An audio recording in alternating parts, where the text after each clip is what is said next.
Getting your nonprofit started and off the ground is an incredible accomplishment. Now the question is, what does it take to keep it going? I'm Greg McRae, CEO of Foundation Group, and this is part 9 of our Starting a Nonprofit series, Compliance.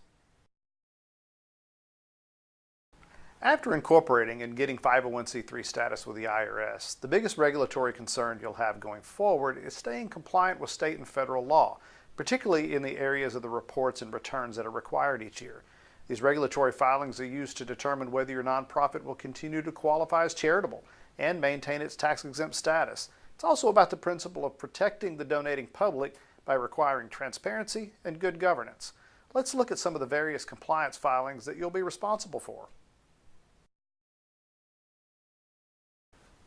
When it comes to federal compliance, the most obvious one is the annual IRS Form 990 that's filed by all 501c3 organizations. Now, there's several versions of Form 990, and the one that your organization has to file with the IRS depends on several factors, including type of organization, gross revenue, and other things. We'll get into details of that in another video.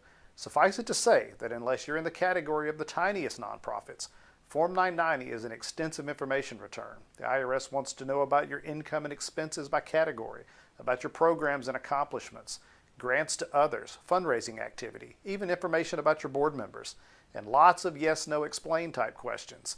And if you happen to be a private foundation, your Form 990, the 990PF, is extensive even if your organization is tiny.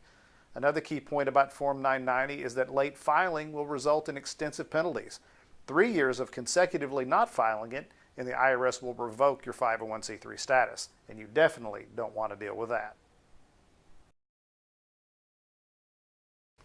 State compliance requirements range from easy to hard depending on the state. There's really that much variability.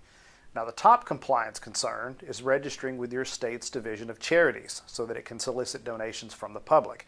Now, this registration is required in 43 states and DC and must be done prior to asking anyone for contributions.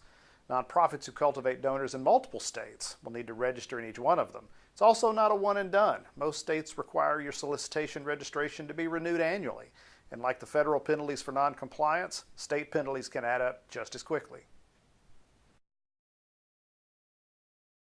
Staying on top of your nonprofit's compliance requirements may take some effort, but it's less effort than fixing problems later.